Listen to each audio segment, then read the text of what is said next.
Alléluia, peuple de Dieu.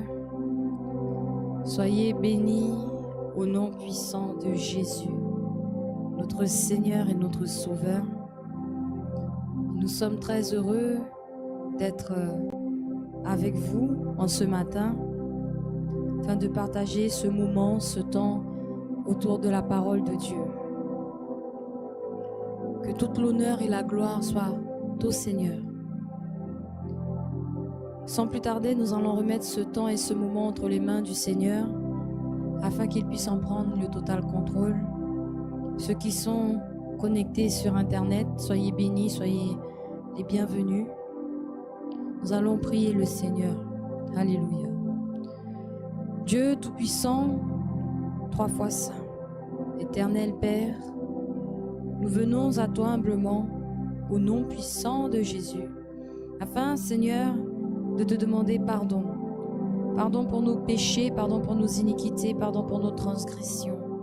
Tout au long de cette semaine, Seigneur, nous avons fait ce qui est mal à tes yeux.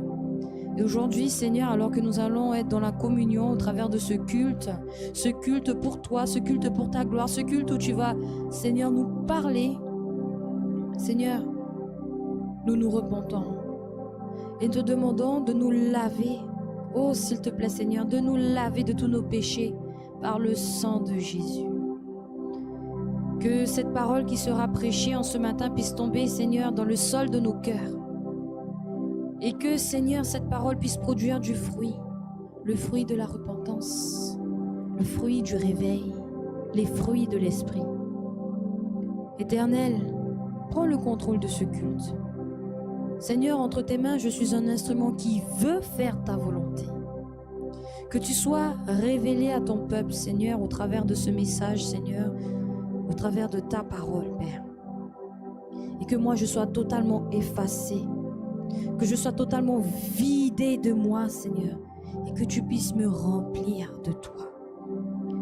Afin, Seigneur, mon Dieu, que ton peuple puisse te voir et recevoir de toi les révélations, les corrections, les encouragements, les exhortations pour sa marche chrétienne. C'est dans le nom puissant de Jésus que nous te prions. Amen. Alléluia. Soyez bénis, peuple de Dieu. Nous rendons gloire et nous rendons grâce à Dieu. C'est un Dieu vraiment merveilleux que nous servons, que nous aimons, que nous adorons. Un Dieu extrêmement patient avec nous. Un Dieu qui nous aime d'une manière qu'on ne peut pas définir avec les mots que nous avons. Il nous aime d'une manière que nous ne pouvons pas qualifier avec les adjectifs de cette terre. C'est un Dieu miséricordieux et très patient. Patient et persévérant aussi avec nous. Il est persévérant avec nous parce que malgré toutes nos erreurs, toutes nos faiblesses, il continue quand même à tendre la main. Il nous tend la main, encore une fois.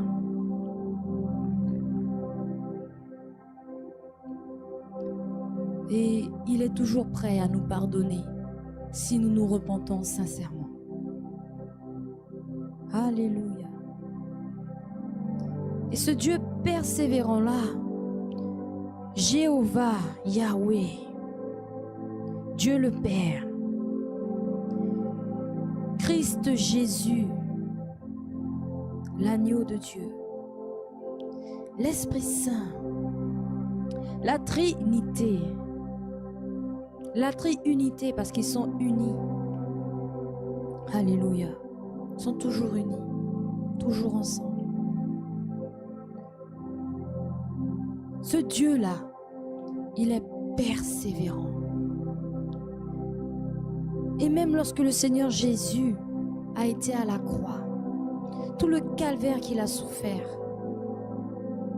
qui est décrit dans Ésaïe 53, tout ce qu'il a souffert, et même un petit peu dans Ésaïe 52, Ésaïe 53, tout ce que ce Dieu-là, Seigneur Jésus-Christ a souffert, Il l'a fait avec une entière persévérance. Une entière et totale persévérance. Parce qu'il savait pourquoi il le faisait. C'était pour nous. C'était par amour pour nous. Parce qu'il nous a regardés. Et il a vu la destinée de chaque être humain sur cette terre. Il a vu la destinée de chaque homme, chaque femme et chaque enfant. Et il a dit, non, je ne peux pas les abandonner. Non, je ne peux pas les laisser aller à la mort éternelle. Et pourquoi ça? Parce qu'il nous a créés à son image. Les hommes, les femmes, les enfants, de toute la création. Nous sommes les seuls à avoir été créés à l'image de Dieu et avec le souffle de Dieu. Ce souffle qui est éternel, ce souffle qui retournera à lui, cette part d'éternité qui est en nous, notre âme, retournera au Seigneur. Nous sommes créés à son image. Nous sommes ses enfants, sa création qui lui ressemble. Et c'est pourquoi, à la croix, il est mort pour tous, le bon comme le méchant, afin que tous puissent avoir la chance de se repentir et d'embrasser le salut de la grâce. Alléluia. Alors, peuple de Dieu, un Dieu aussi persévérant dans la souffrance nous montre l'exemple. Oui, il nous montre l'exemple. Nous aussi, nous devons être persévérants dans la souffrance. Persévérer lors de l'épreuve n'est pas chose facile. Dès que quelque chose nous arrive, la majeure partie du temps, nous avons ce type de raisonnement. S'il m'arrive ça, c'est parce que j'ai dû faire quelque chose de mal, c'est une punition. S'il m'arrive ceci ou cela, c'est parce qu'il y a quelque chose qui ne va pas dans ma vie spirituelle, il y a quelque chose qui n'est pas bon. Dieu a peut-être lâché ma main à un moment donné, je ne sais pas, peut-être que Dieu n'a pas regardé. Pourquoi il m'arrive ça? Normalement, il ne devrait pas m'arriver ça, je suis en Jésus-Christ. Je ne devrais pas souffrir, je ne devrais pas pleurer, je devrais être au contraire tout le temps dans la joie. Pourquoi, Seigneur, il m'arrive ça? Pourquoi je souffre? Pourquoi je pleure?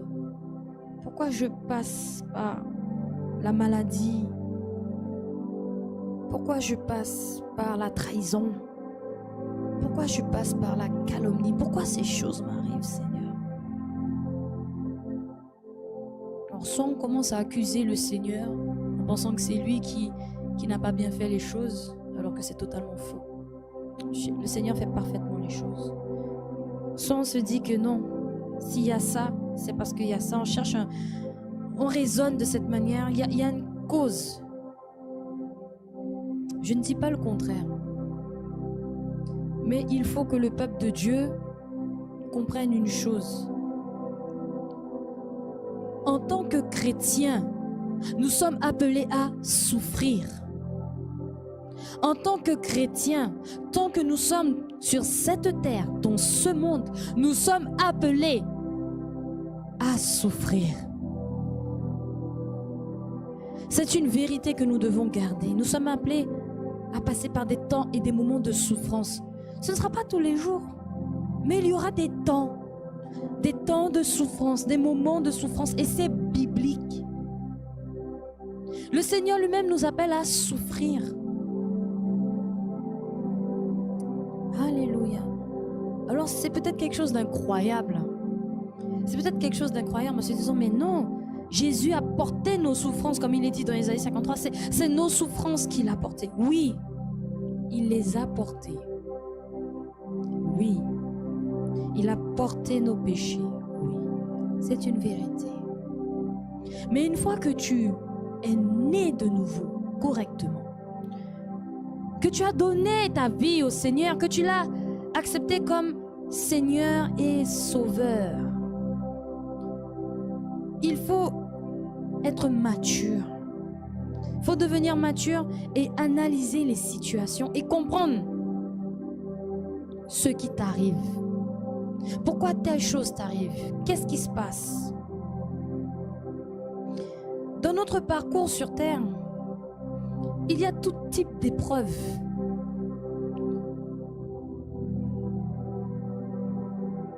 Des épreuves qui font mal,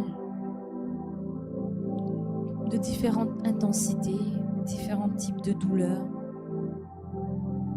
Ça peut être dans notre chair, dans notre corps. Ça peut être émotionnel, ça peut être spirituel. Mais il faut savoir pourquoi nous souffrons. Et pourquoi le chrétien souffre aussi, passe par ces moments de souffrance. Alors déjà, peuple de Dieu, on peut séparer les souffrances en deux grandes catégories. Les épreuves qui engendrent ces souffrances, on peut les séparer en deux grandes catégories. Premièrement, il y a les conséquences des péchés qui entraînent des épreuves que le Seigneur n'a pas voulu pour toi, ni pour moi, pour personne. Car il faut comprendre aussi ces choses. Que tu sois né de nouveau, que tu sois chrétien ou que tu ne sois pas un chrétien, quand tu pêches, il y a des conséquences. Quelles que soient les actions que tu feras sur cette terre, il y aura des conséquences. Alors quand tu pêches, il faut te dire qu'il y aura des conséquences, même en tant que chrétien. Parce que la grâce de Dieu ne nous épargne pas les conséquences de nos actes. Alléluia. Il n'y a que la repentance pour pouvoir ôter le péché, laver le péché afin qu'il n'existe plus. Mais il faudra quand même affronter la situation. Comme le roi David. David a été adultère, menteur, il a prémédité un meurtre. Il a péché, il a commis toutes sortes de péchés. Et l'Éternel a prononcé vers lui un jugement.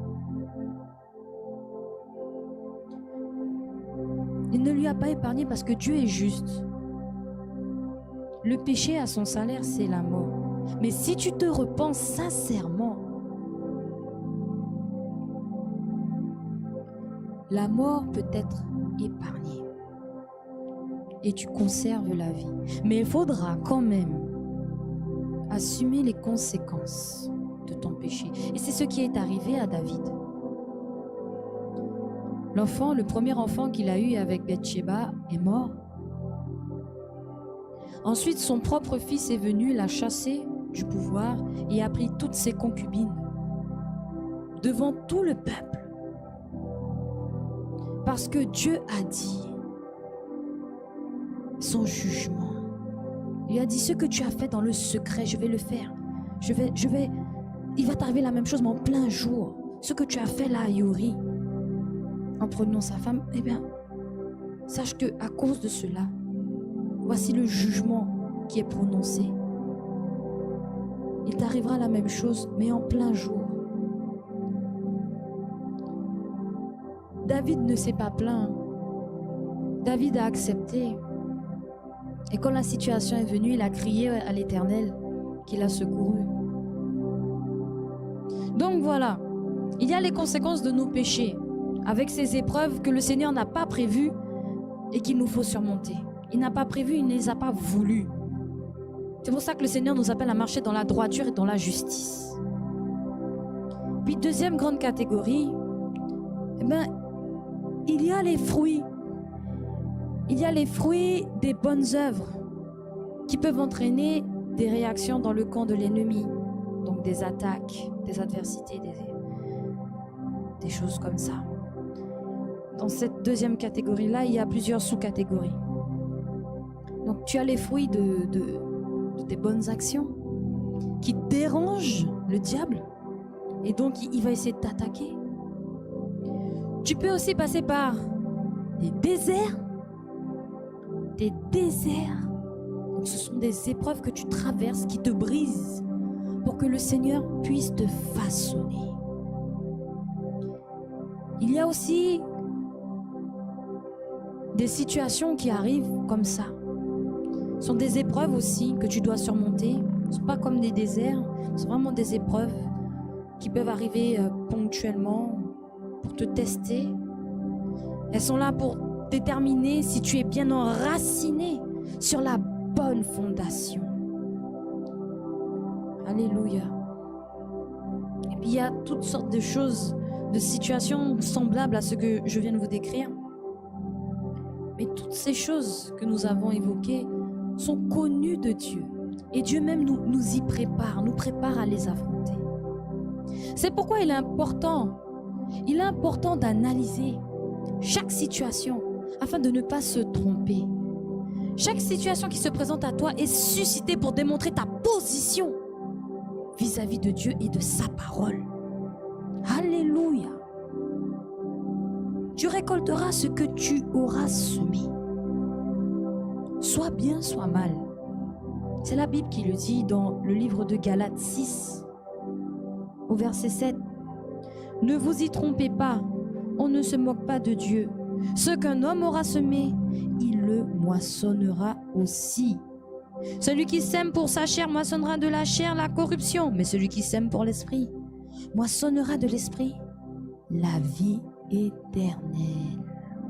Ne nous lassons pas de faire le bien, car nous moissonnerons au temps convenable si nous ne nous relâchons pas. Ainsi donc, pendant que nous en avons l'occasion, pratiquons le bien envers tous et surtout envers les frères en la foi. Alléluia. Le Seigneur nous encourage à faire le bien, à pratiquer le bien, à rester dans la justice. Parce que oui, nous moissonnerons ces choses. Nous moissonnerons ces choses. Alléluia. Nous sommes en train de nous amasser un trésor dans le ciel lorsque nous faisons ce que le Seigneur nous demande. Donc il est évident que lorsque nous faisons le bien ou le mal, que nous allons récolter quelque chose, soit bien, soit mal. Mais nous ne devons jamais oublier qu'il n'y a rien qui arrive sur cette terre, dans la vie d'un être humain, de tout être humain. Quoi qu'il arrive, tout est connu par Dieu. Dieu connaît toutes choses en avance. Même le péché que tu t'apprêtes à commettre, Dieu le sait déjà et Dieu connaît déjà les conséquences. C'est pour ça qu'il avertit et qu'il avertit sur les conséquences, sur le salaire du péché. Alors pour celles et ceux qui ont accepté le Seigneur Jésus comme Seigneur et Sauveur, il ne faut pas penser qu'une fois que vous avez fait cela que tout est gagné, hein? Oh non, je vous le dis, ça ne fait que commencer. La bataille n'est pas terminée. Elle vient tout juste de commencer. Elle ne fait que commencer. Pourquoi? On pourrait se dire, mais j'ai accepté le Seigneur, c'est Christ qui vit en moi, il n'y a plus de condamnation, je peux vivre ma vie comme je veux, rien ne m'arrivera. Et puis, dans notre joie, on dit, on proclame les paroles du Seigneur. Que 1000 tombent à ta gauche, 10 000 à ta droite, tu ne seras pas atteint. Oh oui. Et puis lorsqu'arrive une épreuve, ou un désert, ou une adversité, est-ce qu'on a le cœur suffisamment mature pour comprendre ce qui nous arrive? Est-ce qu'on est suffisamment mature pour comprendre que, bien qu'on soit né de nouveau, nous ne sommes pas des enfants, nous ne sommes plus des enfants.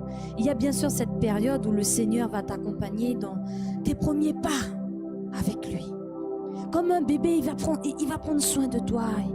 Il sera là pour te donner à boire, à manger. Il sera là pour pouvoir veiller sur toi. Ce seront tes débuts. Mais après ça, qu'est-ce que la Bible nous dit? Que le Seigneur nous attend en tant qu'hommes et femmes faits, debout, matures, adultes, capables d'aller prêcher son évangile, de s'occuper de son pâturage, s'occuper de ses brebis, de tenir position lorsque la corruption vient frapper à la porte. Alors dis-toi bien, mon frère, ma soeur, une fois que tu as accepté le Seigneur, Jésus comme Seigneur et Sauveur, tu es devenu une lumière qui brille dans les ténèbres.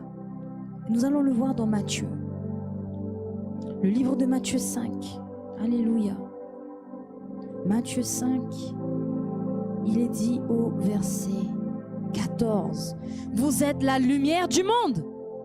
Une ville située sur une montagne ne peut être cachée. Et on n'allume pas une lampe pour la mettre sous le boisseau, mais on la met sur le chandelier et elle éclaire tous ceux qui sont dans la maison. Que votre lumière luise ainsi devant les hommes afin qu'ils voient vos bonnes œuvres et qu'ils glorifient votre Père qui est dans les cieux. » Alléluia. Tu es une lumière qui brille. Et nous allons voir encore dans le livre d'Éphésiens. Alléluia. Éphésiens, peuple de Dieu. Éphésiens 5. Éphésiens 5. Et nous allons prendre la lecture à partir du verset 8. Autrefois, vous étiez ténèbres et maintenant vous êtes lumière dans le Seigneur. Marchez comme des enfants de lumière. Car le fruit de la lumière consiste en toutes sortes de bonté, de justice et de vérité.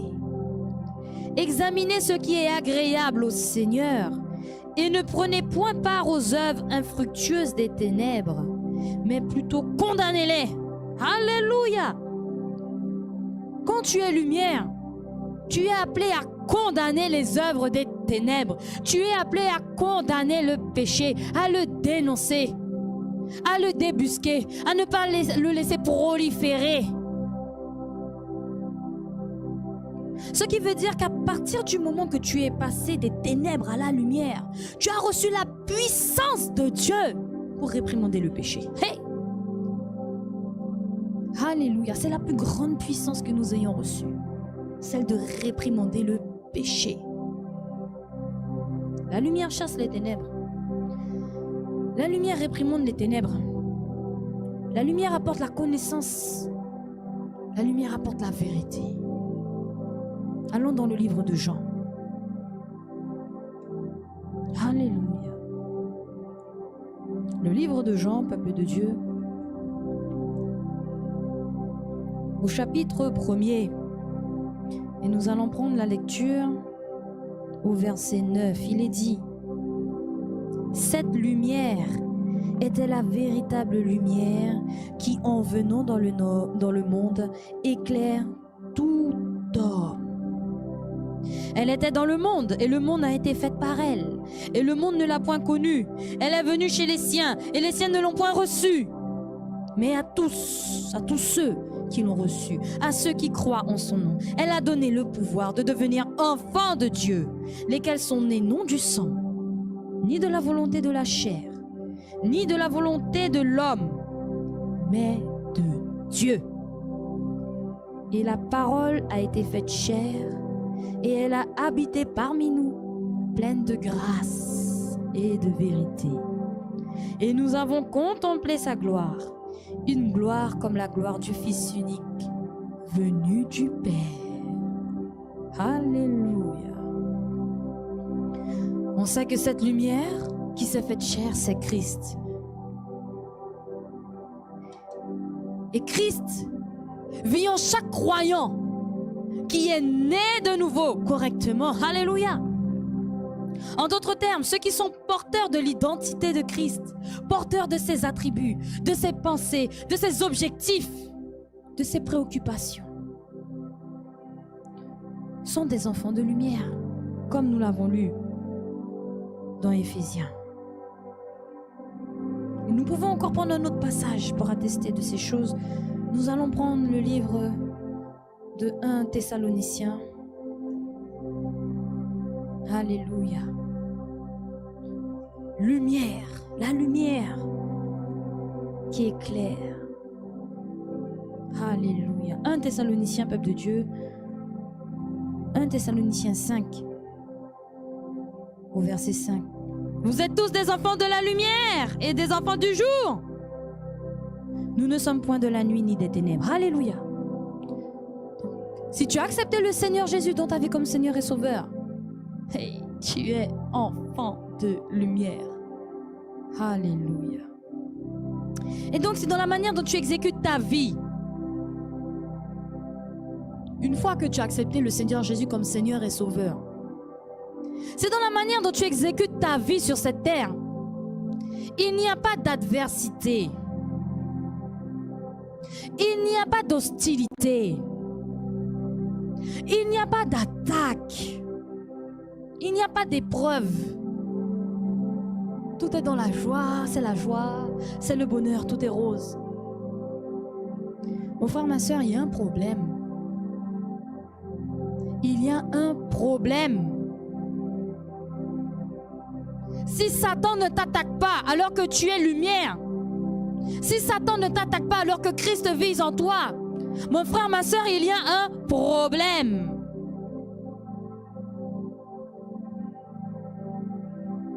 Il y a un problème. Oh oui, il y a un sérieux problème.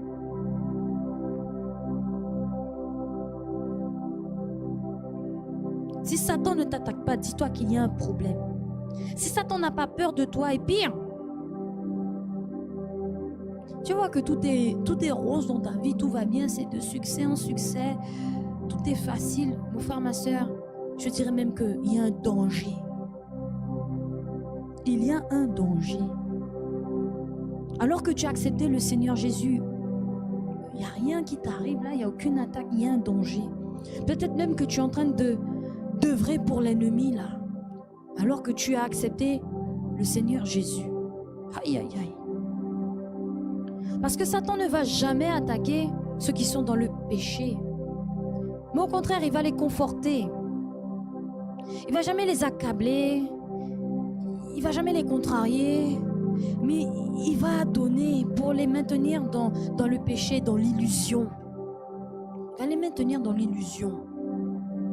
Alors qu'ils sont esclaves. Et qui s'ils ne se repentent pas, c'est la mort éternelle dans le lac de feu là qui les attend. Mais à partir du moment que tu viens au Seigneur, réellement, que tu es né de nouveau correctement, là tu commences à avoir des petites épreuves là qui arrivent là. Mon frère, ma soeur, dis-toi que ta lumière brille. Ta lumière est en train de briller. Christ en toi est en train de briller. Christ est visible. Parce que oui, lorsque tu es né de nouveau, ça doit se voir. Ça doit se voir. Intérieurement et extérieurement. Lorsque tu es né de nouveau, ça doit se voir. Le Seigneur Jésus disait aux pharisiens qu'il nettoyait seulement le rebord du plat et pas le centre, c'est-à-dire le cœur. Parce que les pharisiens avaient ces longs vêtements avec les franges, ils faisaient de longues prières dans les rues, ils avaient leur tenue, par leur langage, par leur connaissance, on savait que c'était des personnes instruites, connaissant la parole en extérieur, mais au fond là, comment le Seigneur a dit, plein de rapines. Le Seigneur Jésus lui-même leur a dit, tombeau blanchi, rempli d'ossements. Quand tu viens au Seigneur, ça doit se voir. Extérieurement par ta tenue, par ton langage, par tout ce qui est visible physiquement. On doit voir que toi, tu es né de nouveau, mon frère, ma soeur. Alors, le message qui dit que le Seigneur regarde au cœur, il ne regarde pas au physique, il ne regarde pas à l'apparence, a été tellement détourné que maintenant dans l'église, on se permet de venir dans la présence du Seigneur en mini-jupe, avec tout le décolleté. On se permet de venir avec la chemise un peu déboutonnée, la grosse chaîne, et puis un peu moulante, pour bien voir les biceps. Puis le pantalon aussi très moulant. Les vêtements serrés, où on voit tous tes attributs. Parce que oui, le Seigneur, il regarde au cœur. Ah, mon frère, ma soeur, aujourd'hui, sors ce raisonnement de ta tête. Le Seigneur veut que l'extérieur, le bord du plat et le centre du plat soient propres, soient purs, soient sanctifiés. Il ne veut pas seulement que le cœur soit sanctifié. Il ne veut pas seulement que le centre du plat là, soit propre. Il faut que tout le plat doit être propre. Alléluia. Donc oui, quand tu viens au Seigneur, ça doit se voir. Quand tu es né de nouveau, ça doit se voir. Extérieurement et intérieurement. Ça doit se voir. Et à partir du moment que ces choses deviennent visibles, ta lumière est en train de briller. Et tu déranges les ténèbres. Tu déranges Satan. Oh oui, tu le déranges. Parce que qu'est-ce qu'on a lu dans Matthieu 5? On y retourne. À partir du moment que ta lumière brille là, à partir du moment qu'elle brille, Matthieu 5, verset 14, Alléluia. Il est dit, vous êtes la lumière du monde. Une ville située sur une montagne ne peut être cachée. Alléluia. On n'allume pas une lampe pour la mettre sous le boisseau. Donc en fait, on va aller au verset 16. Que votre lumière luise ainsi devant les hommes afin qu'ils voient vos bonnes œuvres et qu'ils glorifient votre Père. Ça veut dire que lorsque ta lumière brille, lorsqu'on voit que tu as Christ là, tu es en train d'amener des âmes au Seigneur. Tu es en train d'évangéliser la parole de Dieu, de proclamer la parole de Dieu. Vous savez,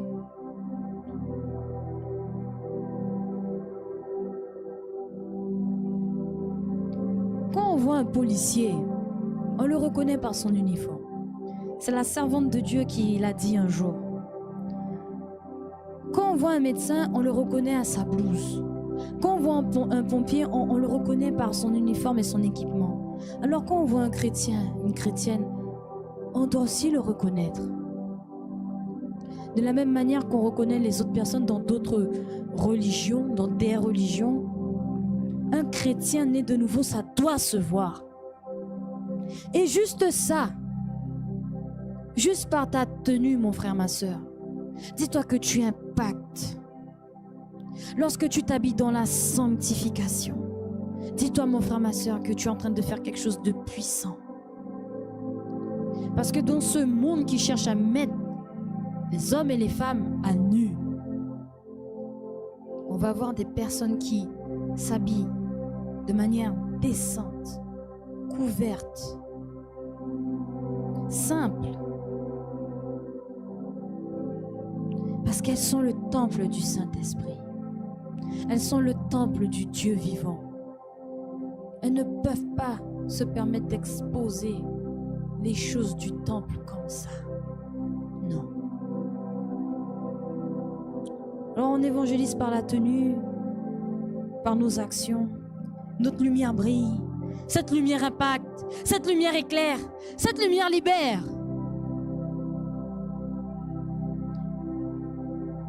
Peuple de Dieu.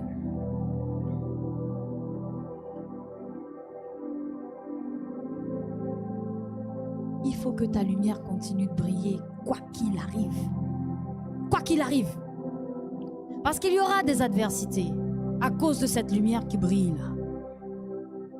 Il y aura des adversités, c'est biblique. Nous allons aller dans le livre de Philippiens.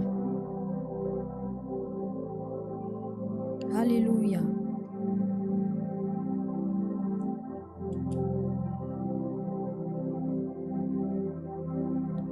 Il y aura des souffrances. Philippiens 1, verset 29. Et on va prendre même à partir du verset 27. Philippiens 1, verset 27. Seulement, conduisez-vous d'une manière digne de l'évangile de Christ, afin que soit que je vienne vous voir, soit que je reste absent, j'entende dire de vous que vous demeurez ferme dans un même esprit, combattant d'une même âme, pour la foi de l'évangile, sans vous laisser aucunement effrayer par les adversaires, ce qui est pour eux une preuve de perdition, mais pour vous de salut.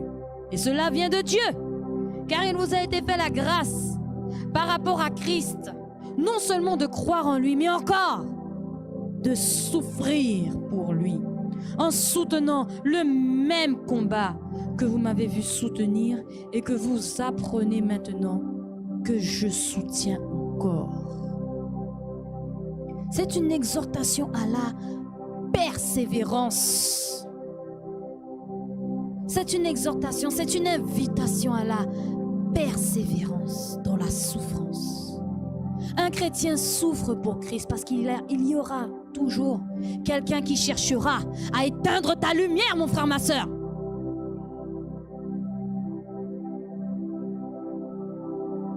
Il y aura toujours quelqu'un qui essaiera d'éteindre cette lumière. Et cette personne-là viendra au moment où tu seras dans la souffrance. Parce qu'au moment des souffrances, c'est là qu'on est un peu plus affaibli. C'est là qu'il y a toutes sortes d'attaques. Et quand l'ennemi attaque, il vient en cascade. Ce sont des temps et des périodes. N'oublions pas ces choses. C'est pas tout le temps que tu vas pleurer. Bien sûr, nous ne devons pas oublier quelque chose. Quand je dis que ce sont des périodes, je parle des grandes épreuves ou des déserts, des attaques spirituelles et autres. Mais quotidiennement, nous sommes soumis à toutes sortes d'épreuves, des plus simples aux plus grandes. Elles sont réparties de la manière dont le Seigneur décide lorsqu'on marche dans la droiture, dans la justice de Dieu. Mais il faut comprendre que le salut est une bataille quotidienne. Le salut est une bataille quotidienne. Les épreuves que tu as eues aujourd'hui ne seront pas celles que tu auras demain. Aujourd'hui, tu peux avoir passé une bonne journée avec peut-être des petites épreuves, des petites hostilités, des petites piques, de rien du tout. Et puis demain c'est la sérieuse bataille là. Aujourd'hui, ça peut être quelqu'un qui te jette un regard méprisant dans la rue là, quand on te voit passer avec ta grande jupe et puis ta blouse à manches longues, et on te voit passer avec tes vêtements décents et on se dit mais pour qui elle se prend celle-là? Ou si c'est un homme, pour qui il se prend celui-là avec sa chemise là et son pantalon, pour qui il se prend là? Il se croit meilleur que moi. Peut te jeter un regard méprisant, peut t'insulter, hein. Mais toi tu regardes et tu sais. Bénissez ceux qui vous maudissent. Aimez votre prochain. Donc même si la personne t'insulte, tu te dis bon, c'est pas grave. Je sais pourquoi j'ai pris cette insulte, c'est parce que je suis habillée, sanctifiée, je plais à mon Seigneur. Et cette personne-là, elle n'a pas reçu la lumière. Elle ne comprend pas. Et donc elle m'insulte. Mais moi, je bénis l'Éternel. Tu peux passer une journée simple comme ça avec ce genre de petites épreuves là. Moi, je me rappelle quand je suis venue au Seigneur, que j'ai dû abandonner le pantalon. Le Seigneur était patient avec moi. Moi, Moi, j'ai dû abandonner les pantalons, les vêtements, audacieux, les vêtements sexy. Commencer à m'habiller avec des longues jupes. Je suis rentrée dans un magasin un jour et la vendeuse, un magasin de vêtements, la vendeuse m'a demandé quel âge j'ai. Je lui ai dit mon âge. Elle m'a dit, ah mais tu fais vieille! Tu fais vieille! Je venais d'arriver au Seigneur. Ça a été un coup. Mais n'oublions pas ce qu'on a dit tout à l'heure. Il y a des épreuves qui viennent pour tester notre positionnement, pour voir si on est bien enraciné, puis si on se tient debout, sur la fondation, sur les enseignements du Seigneur. Une autre fois, je suis rentrée dans un autre magasin, il y a quelqu'un qui m'a proposé du maquillage.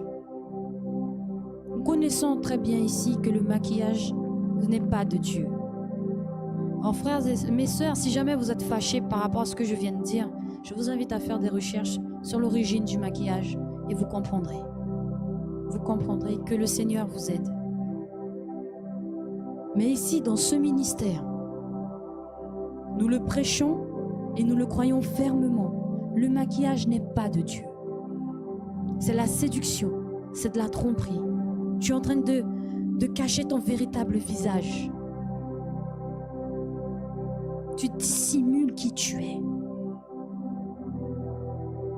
Moi, je suis rentrée dans ce magasin et soudain, il y a une dame qui avait des échantillons, qui faisait une démo. Elle m'a proposé quelque chose pour les lèvres, je crois, un gloss. Je dis, non merci madame, je ne me maquille pas. Elle me demande, mais tu as un copain? Je suis mariée. Mais il faut que tu te fasses belle pour ton mari. J'ai pas besoin de ça. Mon mari connaît mon vrai visage. Il n'est pas effrayé par mon vrai visage. Il l'a toujours connu, il l'a vu. Quand j'étais dans le monde, il l'a vu avec maquillage. Et quand on est venu à Christ, il l'a vu sans maquillage et il l'a préféré sans le maquillage. Alléluia. Je n'ai pas besoin de votre gloss, madame. Vous savez ce qu'elle a osé dire? Que mon mari allait me quitter. Si je me fais pas belle, mon mari va me quitter. Regardez les pics là, les petites piques là qu'on vous envoie. Surtout quand on démarre dans les choses saines et saintes de Dieu. L'ennemi va toujours chercher à vous faire retourner. Et je rends gloire à Dieu. Je rends gloire à Dieu parce que j'ai tenu à ce moment-là. Il y a eu même des attaques dans les pensées. De dire oui, c'est vrai, t'es pas très attirante, t'es pas très belle, hein. Mais ça c'est quoi? C'est les codes de ce monde-là. Ce sont les codes de ce monde. Les codes de ce monde qui est dirigé par qui? Par Satan. Maquillage, faux cils, tissage, rajout, piercing, 150 colliers, 150 bracelets. Et puis comme ça on est beau, on est belle. Le Seigneur t'a pas créé comme ça. Sois naturel. Mais juste par rapport à ça, quand tu ne participes pas à des choses aussi simples, mon frère, ma soeur, lorsque tu te préserves et que tu continues, tu persévères dans la sainteté, dans la justice. Lorsque viennent du moins les épreuves, tu es là et tu restes ferme sur la fondation qui est Christ. Tu tiens ferme parce que tu as reçu l'enseignement du Seigneur. Et lorsque le diable vient pour pouvoir te détourner, ou lorsque l'épreuve vient pour pouvoir t'éprouver, voir si tu es vraiment bien basé sur la fondation, eh ben, tu es victorieux. Alléluia. Tu es victorieux. Et c'est comme ça, au fur et à mesure, tu avances, tu avances. Tu avances, tu avances. Et puis, les souffrances aussi grandissent au fur et à mesure que tu avances. Parce que les épreuves sont de plus en plus grandes. Les épreuves sont de plus en plus sérieuses. Là, on n'est plus au lait, là. On commence à passer à la nourriture solide. Et là, on commence à avoir de sérieuses douleurs et de sérieuses souffrances parce qu'on commence à prendre vraiment des coups là. Et le Seigneur nous appelle à persévérer, à tenir bon. Parce que tu dois être haï. On doit te calomnier. On doit te rejeter. Oh, frères et sœurs, c'est pas facile. Oh, que c'est pas facile. Mais bien sûr que c'est pas facile. Christ lui-même, la lumière du monde, a été rejeté, méprisé. Alors qu'il est venu avec tout son amour pour racheter les hommes qui étaient perdus, l'humanité qui était condamnée. Il a été rejeté, haï. Combien de fois on a essayé de le tuer? Et pas seulement lui, même les apôtres. L'apôtre Paul lui-même le dit lorsqu'il parle de son ministère. On l'a battu de verge, on l'a lapidé. Il a fait combien de fois naufrage? Peut-être même 3 fois. Il a passé 1 jour et 1 nuit dans l'abîme. Il a été persécuté. Que ce soit par les hommes que par l'ennemi. Quand tu es un chrétien né de nouveau, la nouvelle création en Jésus-Christ, mon frère, ma soeur, je te le redis, ça ne fait que commencer là. C'est pour ça qu'il y a certains qui arrivent au Seigneur et puis ils regardent leur ancienne vie, ils se disent « Ah mais j'étais plus heureux. J'étais plus heureux, hein. J'avais pas tout ça de problème. J'avais ma paix, je faisais ce que je voulais. » Là, on me parle de couper mes habitudes, on me parle d'arrêter de faire ce que je veux. On me parle de ci, on me parle de porter des vêtements sanctifiés. Moi, j'aimais bien ma petite corruption, là. J'aimais bien voler le matériel au travail. Pour moi, c'était normal. Je ne savais pas que c'était du vol, ça. Moi, j'aimais bien regarder le jeune homme là-bas ou la jeune fille là-bas. Ouais, moi, je fais que la regarder, c'est tout. Aïe. Maintenant, on me dit que quand je fais ça, ben, je suis en train de pécher, je suis adultère dans mon cœur. Ah ben oui, mon frère, ma soeur. Hein. Le péché emmène tellement de détournements, tellement de corruption. Et le Seigneur est venu pour rétablir les choses, pour rétablir la vérité, pour sortir l'humanité de l'aveuglement. Et ça fait mal. Quand tu passes par ton désert et que tu es brisé, ça fait mal. Oh oui, mais il faut être brisé pour que le Seigneur puisse te reconstruire et te façonner selon le modèle originel, le saint standard qu'avaient Adam et Ève avant qu'ils ne chutent. Oui, le Seigneur nous appelle à souffrir. Il le dit lui-même, il nous châtie comme un père. Ça fait mal aussi. Lorsque nous traversons le désert, c'est pour que le Seigneur puisse nous briser. Et s'il nous brise comme cela, c'est parce qu'il nous aime. Il veut que nous soyons des vases d'honneur. Si nos parents, selon la chair, nous corrigeaient, à plus forte raison, le Dieu Tout-Puissant Créateur doit nous corriger. Parce qu'il s'agit de notre salut. C'est pour notre propre intérêt qu'il nous corrige. Parce qu'il ne veut pas. Il ne veut pas que ta vie se termine en enfer. Nous devons souffrir. Nous devons persévérer dans la souffrance. Parce que ce n'est qu'en persévérant lorsqu'il y a toutes ces adversités que nous pourrons hériter des promesses du Seigneur. Allons dans le livre de Romains, afin de comprendre à quel point ces choses sont bibliques. Romains, le chapitre 8, au verset 17, il est dit: Or, si nous sommes enfants, nous sommes aussi héritiers, héritiers de Dieu et co-héritiers de Christ, si toutefois nous souffrons avec lui, afin d'être glorifiés avec lui. Alléluia. Donc comme Christ a été rejeté, tu dois être rejeté. Comme Christ a été calomnié, tu dois être calomnié. Comme Christ a été persécuté, tu dois être persécuté. Pourquoi? Pour que tu sois glorifié avec lui. Alléluia. Eh oui, tu as aussi ta part dans ton salut. C'est pour ça qu'on parle de travailler au salut, d'entretenir le salut. Parce que, écoutez-moi, frères et sœurs, le salut sera définitivement acquis.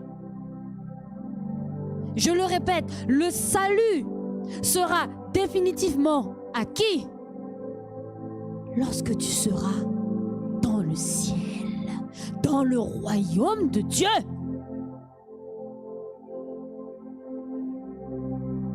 C'est pas ici, là, sur cette terre que tu vas te dire que mon salut est acquis. Aïe, aïe, aïe, ne fais pas cette erreur. Beaucoup font cette erreur. Beaucoup ne reçoivent pas la bonne nourriture, ne reçoivent pas les bons enseignements.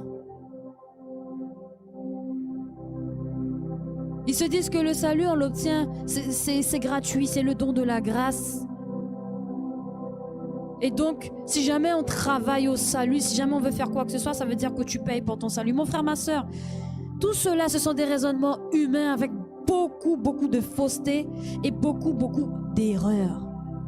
Tu as ta part aussi dans le salut. Le salut sera toujours un don gratuit de Dieu, mais ne pense pas qu'il est acquis définitivement. Tant que tu es sur cette terre, tu dois batailler, pour le conserver. Pourquoi? Parce qu'il y a l'ennemi qui veut essayer de te l'arracher. Le Seigneur dit dans Apocalypse: tiens bon jusqu'à ce que j'arrive, persévère, ne lâche rien, que personne ne te prenne ta couronne. Ça veut dire qu'il y a un risque de la perdre, ta couronne.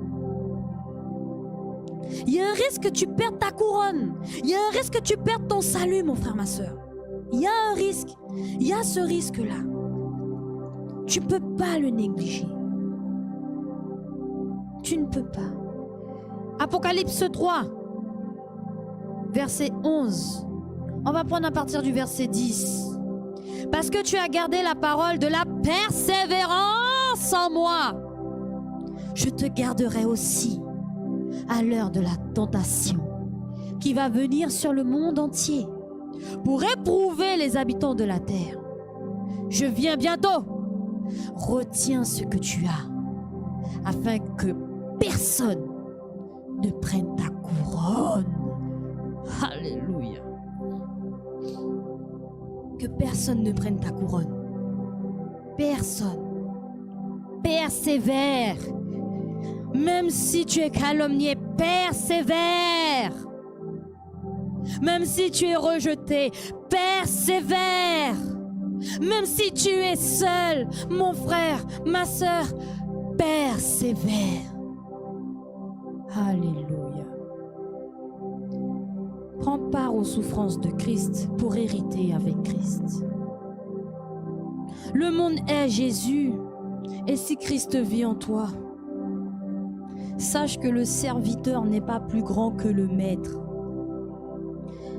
Jean, le livre de Jean, au chapitre 15, et nous allons prendre à partir du verset 18. Ce passage s'intitule dans ma Bible, qui est là, l'attitude du monde à l'égard des croyants en Christ. Écoutez bien ce qui est dit. Jean 15, verset 18. Si le monde vous hait, sachez qu'il m'a haï avant vous. Si vous étiez du monde, le monde vous aimerait. Le monde aimerait ce qui est à lui. Mais parce que vous n'êtes pas du monde et que je vous ai choisi du milieu du monde, à cause de cela, le monde vous hait. Souvenez-vous de la parole que je vous ai dite. Le serviteur n'est pas plus grand que son maître. S'ils m'ont persécuté, ils vous persécuteront aussi. S'ils ont gardé ma parole, ils garderont aussi la vôtre. Mais ils vous feront toutes ces choses à cause de mon nom, parce qu'ils ne connaissent pas celui qui m'a envoyé. Alléluia. Mon frère, ma sœur, persévère. On va me dire, oui mais pasteur, tu ne sais pas ce que je vis. Tu ne sais pas ce que je vis, ça fait mal. Je ne sais pas ce que tu vis, mais Dieu sait ce que tu vis. Alors persévère, parce qu'il vient bientôt.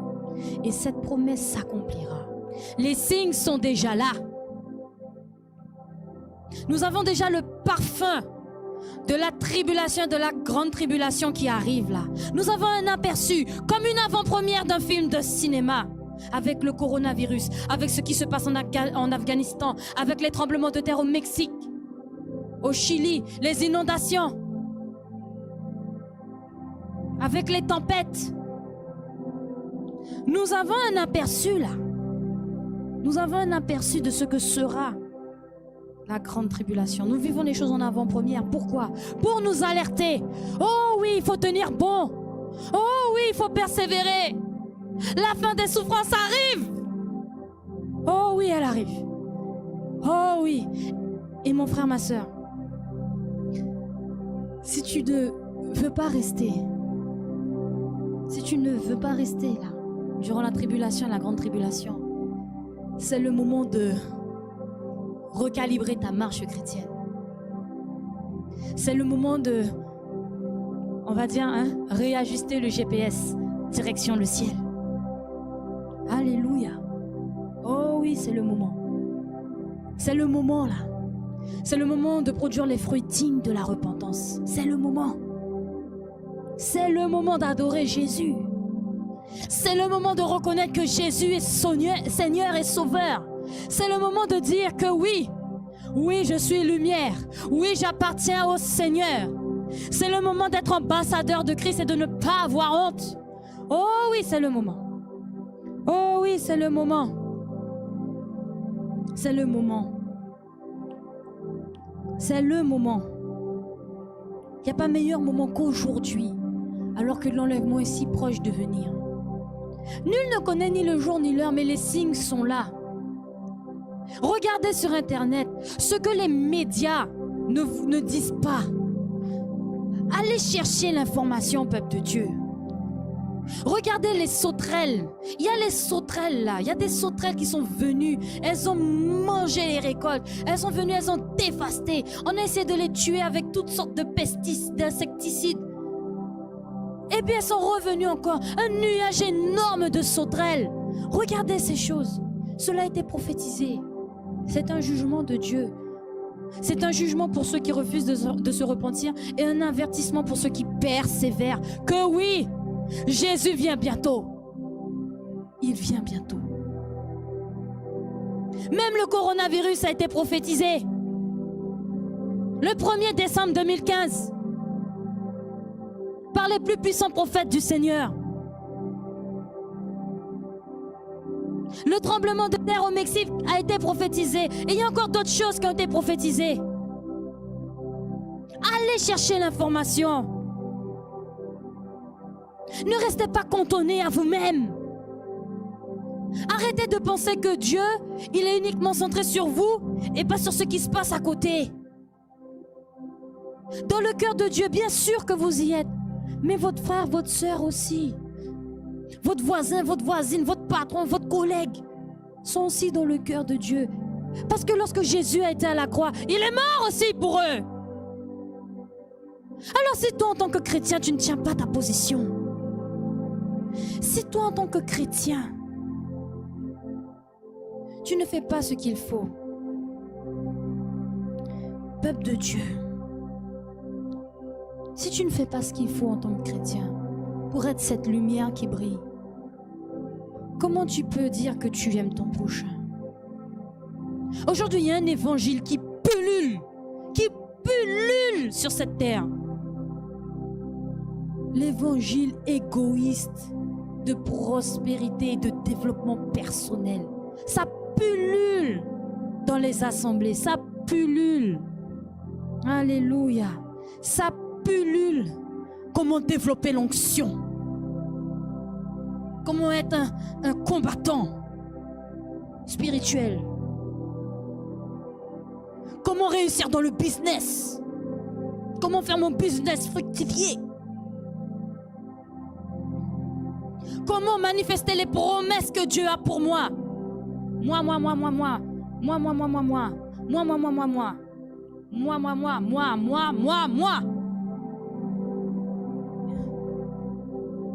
Comment devenir... J'ai pas encore vu de prédication. Comment devenir un bon serviteur? J'ai pas encore vu ça. J'ai pas encore vu ça. Dans les recherches que j'ai faites, je pense pas avoir vu ça. Comment me préparer pour la glorieuse venue du Messie? Ça, par contre, j'ai déjà vu. Mais je sais pas si, pour la plupart de vous qui nous regardez aujourd'hui, vous avez entendu ce genre de message-là. Parce que malheureusement, cette génération, c'est le moi, je. L'onction, la puissance, la gloire. Je veux réussir, je veux être riche, je veux une maison, je veux des enfants, je veux un mari, je veux des enfants, je veux. Seigneur, donne. Oui, mais Seigneur, tu as dit qu'il y a des bénédictions pour tes enfants. Je suis ton enfant, où est ma bénédiction? Ah bon? Tu es venu au Seigneur que pour la bénédiction? Pas se mentir, frères et sœurs. Oui, le Seigneur a fait des promesses. Oui, il a dit qu'il allait bénir. D'une manière ou d'une autre. Mais ce n'est pas la bénédiction qui va t'accorder sur cette terre-là, qui va être une garantie pour toi, pour te dire que tu vas rentrer dans le royaume de Dieu. Non. Dieu peut te bénir là matériellement avec quelque chose, et puis tu termines dans le lac de feu. Ha!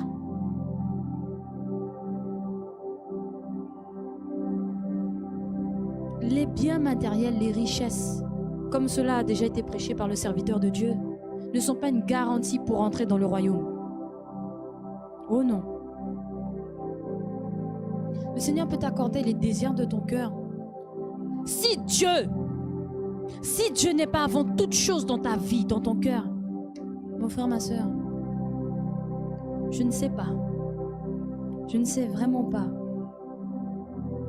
comment tu pourrais rentrer dans le royaume de Dieu si tu aimes, si tu ne détestes pas ta vie. Si tu ne détestes pas ta vie.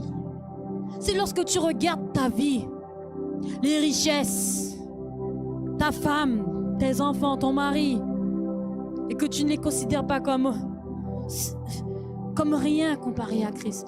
Bien sûr, le Seigneur nous dit de nous aimer. Bien sûr, nous allons y aller. Dans le livre de Luc. Alléluia. Dans le livre de Luc, il est dit, Luc 14,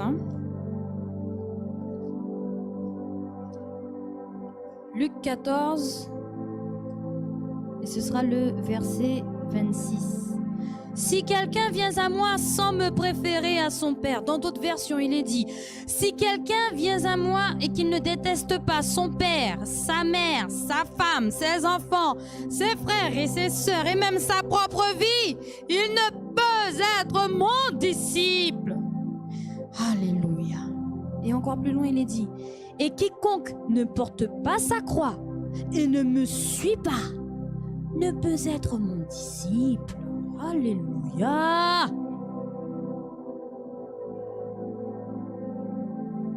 Prends ta croix chaque jour. Hey.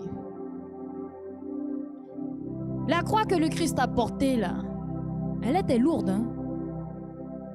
Elle était pesante. Il a même fallu que quelqu'un vienne l'aider à porter cette croix. Parce qu'elle était lourde. Sur cette croix-là, il y avait le péché de l'humanité entière, de ceux qui étaient contemporains à Christ, et puis de nous aujourd'hui en 2021. Et de ceux à venir si le Seigneur n'est pas encore revenu. Alors je n'ose même pas imaginer à quel point cette croix était lourde. Oh, lourde! Et toi, aujourd'hui, mon frère, ma soeur, qui souffre de petites afflictions. Parce que la Bible le décrit comme ça. Hein. Ce sont des petites afflictions qu'on est en train de vivre là. Ce sont des petites choses. Ce sont des petites choses. Des petites afflictions. Alléluia. Des petites afflictions. La Bible les décrit. Eh bien, si tu ne les souffres, tu ne vis pas ces choses. Comment peux-tu rentrer dans le royaume de Dieu? Christ a déjà porté le plus gros. Il dit juste de persévérer. C'est pas grand-chose. Et surtout aujourd'hui, en Occident, dans le monde occidental, le milieu occidental, où on a une certaine liberté quand même. On a la liberté de culte, on a la liberté de choisir une religion. Ce n'est pas le cas dans d'autres pays où il y a des chrétiens qui sont obligés de se cacher. Il y a des chrétiens qui sont obligés de se cacher. Ils se réunissent dans des grottes. Eh oui, nous on est dans une belle salle, bien décorée, agréable. On peut se permettre d'avoir la Bible, papier. On est même très moderne, on a la Bible sur le téléphone, le smartphone sur la tablette. Et puis il y a ceux, on leur envoie des... J'ai appris ça, hein? On leur envoie des versets bibliques dans des ballons, écrits sur des ballons, sur des petits bouts de papier, on fait passer. Parce que tout simplement, pourquoi la Bible est interdite? Elle est interdite dans leur pays. Ça, c'est une sérieuse réprimande pour nous. Nous qui sommes dans la complaisance, nous qui aimons être dans le monde là, nous qui n'aimons pas faire des efforts, parce que faire des efforts c'est souffrir aussi. Et qu'il y a ceux qui ont soif de la parole, qui ont soif de la parole de Dieu, qui donneraient tout pour avoir juste un verset, pour fortifier leur cœur. Parce que, alléluia Seigneur, l'homme ne vivra pas de pain seulement, mais de toute parole qui sortira de la bouche de l'Éternel. Combien de chrétiens sont en train de souffrir, recherchant juste un verset, une parole pour leur âme. Et puis il y a des chrétiens qui sont encore un peu légers. Ils se disent qu'ils ont le temps d'accepter Christ. Vous n'avez pas vu les dégâts du coronavirus? Combien il y a des millions de morts? La vie là de l'homme, de l'humanité entière, a été bouleversée par un petit microbe qu'on ne voit pas. Un petit microbe qu'on ne voit pas a bouleversé la vie de presque 8 milliards d'habitants. Un petit microbe.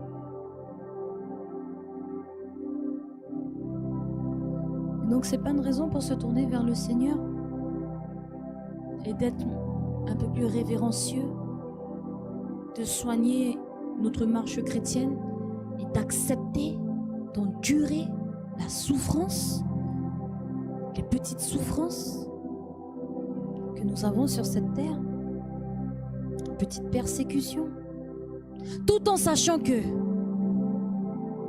nous ne serons jamais seuls.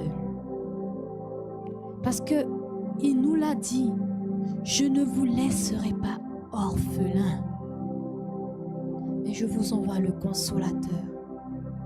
Et il a aussi dit, je serai avec vous jusqu'à la fin. Mon frère, ma soeur, Dieu avant tout. Dieu avant tout.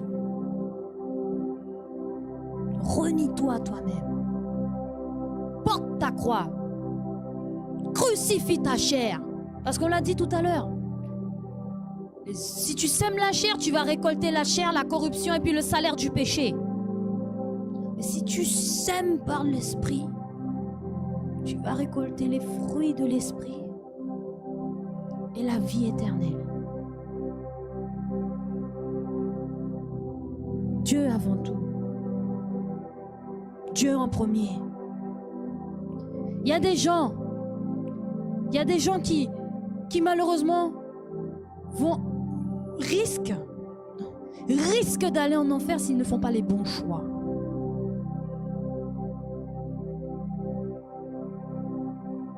Dans un mariage, et là je vais rentrer dans l'explication de Luc 14, 26, si tu ne détestes pas ton mari, ta femme, tes enfants, ton père, etc., si tu ne les préfères pas à Christ, tu n'es pas digne de Christ. Pourquoi?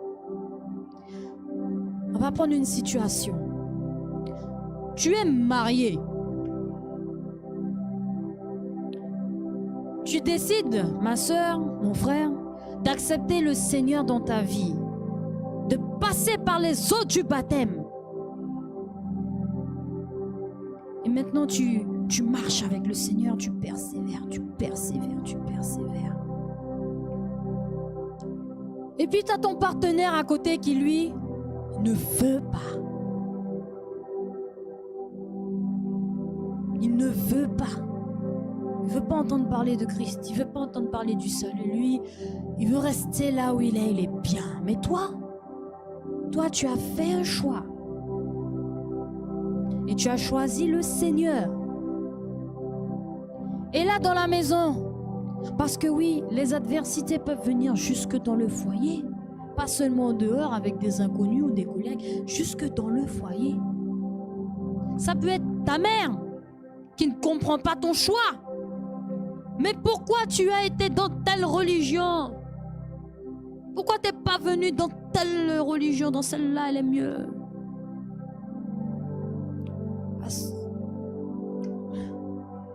Ton mari qui te dit, si jamais tu vas dans cette église-là, je te quitte. Ta femme qui te dit, si jamais tu continues de fréquenter telle église au lieu de venir avec moi à tel endroit, c'est fini. Je ferme tout. Et il y a certains qui vont céder à ça. Ah, mais c'est ma mère. Elle aurait préféré que j'aille là. Bon, ben je vais aller là. Et tu renies là. Tu renies Christ là. Ah, mais c'est ma femme. Elle m'a dit qu'elle fermait tout. Ah, je sais pas, je pourrais pas supporter ça. Ah, c'est mon mari. Il m'a dit que si je continuais à venir dans cette église-là, qu'il allait me quitter, qu'il n'allait pas me donner de pension alimentaire.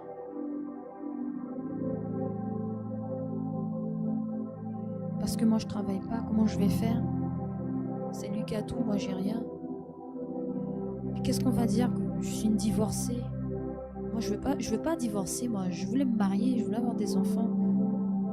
Mon frère, ma soeur, si tu ne détestes pas ton mari, ta femme, ton père, ta mère, tes enfants, si tu les préfères à Christ, si tu fais le choix de ta femme, de ta mère, de ton père, de tes enfants, plutôt que Christ, tu n'es pas digne de Christ.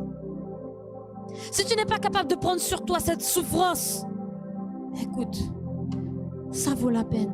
Tu veux tout fermer, c'est pas grave. Tu veux prendre tout l'argent, c'est pas grave. Maman, papa, vous voulez me renier parce que j'ai choisi Jésus, c'est pas grave. Parce que Jésus vaut le coup. Jésus est mieux que tout. Alléluia. Et oui, il y a des souffrances aussi comme celle-ci qui se passent aussi. Tu acceptes le Seigneur, les gens de ta famille te regardent, tu ressembles, on va dire, à quelqu'un de marginal, de calomnie dans ta propre famille. Ah oui, mais celle-là. Et puis on va raconter des choses à la grand-mère, au grand-père, à la tante, à la cousine. Ah oui, mais un tel. Ah oui, mais un tel. Fais ci, fais ça. Dans ta propre famille, avec des gens avec lesquels tu as grandi, eh ben tu es calomnié, eh ben tu es rejeté. Et qu'est-ce que tu dois dire à ce moment-là? Alléluia, gloire à Dieu. Parce qu'ils ont rejeté le Christ. Et que je suis les pas de mon maître. Alléluia. Il faut pas être lâche. Il faut pas être lâche. La douleur, l'épreuve arrive. Faut pas essayer d'esquiver. Le brisement arrive, le désert arrive. Faut pas essayer d'esquiver. Parce que c'est en essayant de l'esquiver que ça va durer encore plus longtemps. C'est un secret que je vous donne. Il vaut mieux les affronter avec le Seigneur à tes côtés. Pour pouvoir embrasser la victoire. Nous allons aller dans le livre d'Apocalypse. Alléluia. Apocalypse, le chapitre 21. Au verset 8, il est dit, mais pour les lâches, les incrédules, les abominables. Et on va même prendre à partir du verset 6. Alléluia. À partir du verset 6. Et il me dit, c'est fait. Je suis l'alpha et l'oméga, le commencement et la fin. À celui qui a soif, je donnerai de la source de l'eau de la vie gratuitement. Celui qui vaincra héritera ces choses. Je serai son Dieu. Il sera mon fils, ma fille. Mais pour les lâches, les incrédules, les abominables, les meurtriers, les débauchés, les magiciens, les idolâtres et tous les menteurs, leur part sera dans les temps ardents de feu et de soufre, ce qui est la seconde mort. Le Seigneur met en avant les lâches. Les Seigneurs mettent en avant les lâches. Il faut pas être lâche, mon frère, ma soeur. L'épreuve arrive, faut pas être lâche. Parce que c'est un esprit de force qui habite le temple. C'est pas n'importe quel esprit, hein. C'est l'esprit du Dieu vivant. L'esprit du Dieu vivant. Alors faut pas être lâche. On va prendre trois exemples de personnes dans la Bible qui ont surmonté des épreuves. Parce qu'il y a des épreuves que tu dois surmonter. Elles sont là pour déterminer si tu es bien enraciné sur les bonnes fondations. Nous l'avons dit tout à l'heure. Voici un premier exemple. À ton travail, ton patron te fait des avances. Il est insistant. Il commence même à te faire du chantage. Pour que tu puisses coucher avec lui. Sinon, il te licencie. Tu as la pression là. Tu as la pression. Qu'est-ce que tu fais? Tu vas céder? Tu vas céder pour garder ton job?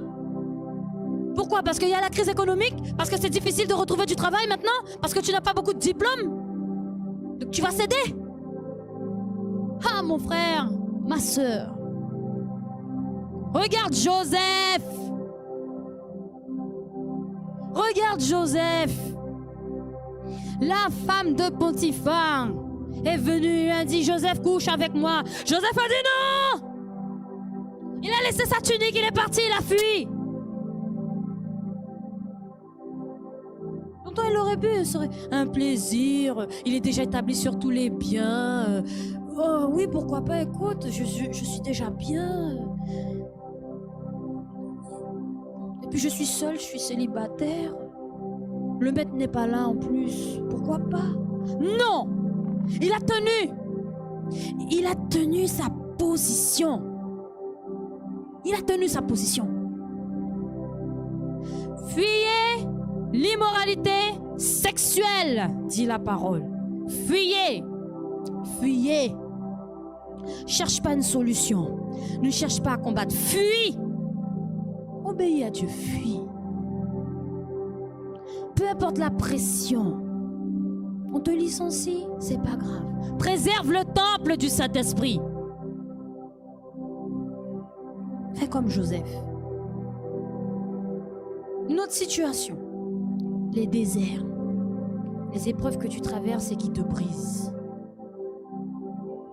Ce sont des choses qui viennent du Seigneur pour te façonner, pour qu'il puisse te façonner. On va prendre un autre exemple. Tu as commis une erreur à ton travail. Ça a été mon cas une fois. Mais c'était pas la même chose. Alléluia. Et le Seigneur m'a aidé. Alors je continue. Tu as commis une erreur à ton travail. Enfin, il y a une erreur à ton travail. Et puis tu te retrouves... Écoute, hein, on va prendre beaucoup le travail. On va parler beaucoup du travail parce que c'est sensible. Tu as commis une erreur à ton travail. Il y a une erreur, pardon, qui s'est commise à ton travail. Et puis tu te retrouves 3 mois, 4 mois, 5 mois sans salaire. Sans salaire. Parce qu'on sait dans ce monde, l'argent est très idolâtré, même dans les églises, l'argent. Donc on va prendre des exemples avec l'argent. Hein? Pour que vous puissiez comprendre que faut pas semer par la chair. Faut pas semer avec la chair parce qu'il y aura la corruption. L'argent corrompt les gens. L'argent corrompt les gens. Donc suite à une erreur à ton travail, tu te retrouves pendant 3 mois, 4 mois, 5 mois sans salaire. Tu pries le Seigneur, tu te dis, mais Seigneur, que se passe-t-il? Seigneur, délivre-moi de cette situation. Le désert, il est chaud. Tu as soif. Seigneur, j'ai des enfants à nourrir, j'ai une maison. C'est pas la plus grande des maisons, mais il faut quand même que je paye mon loyer, mes factures. L'épreuve est là pour te briser. Tu es en train de tout perdre. On saisit les choses. Et il y a déjà eu un puissant témoignage ici d'une sœur qui a tout perdu. On a voulu écraser sa maison. Et d'ailleurs même ils l'ont écrasée. Ils ont écrasé sa maison. Elle s'est retrouvée à la rue. C'est des frères et sœurs de l'assemblée qui l'ont accueillie. Et cette sœur-là, vous savez ce qu'elle a dit? Malgré ce qui arrive, elle continue de louer l'Éternel.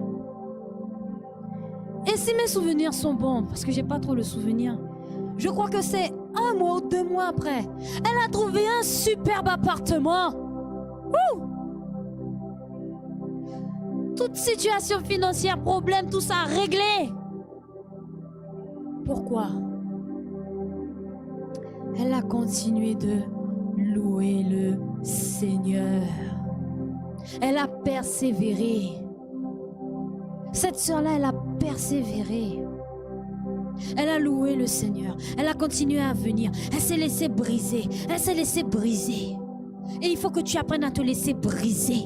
Tu dois vivre ces choses-là. C'est douloureux. Parce que quand tu es venu au Seigneur, le Seigneur t'a dit, le Seigneur a dit, venez comme vous êtes. Mais il n'a jamais dit que vous allez rester comme vous êtes. Donc oui, il va falloir qu'il brise. Il va falloir qu'il détruise les mauvaises fondations là, afin de rebâtir sur les bonnes fondations. Donc, il va te briser.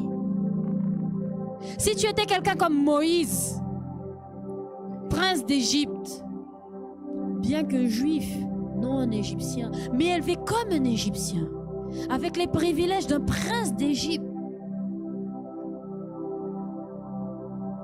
il a été initié à beaucoup de choses, Moïse. Beaucoup de choses.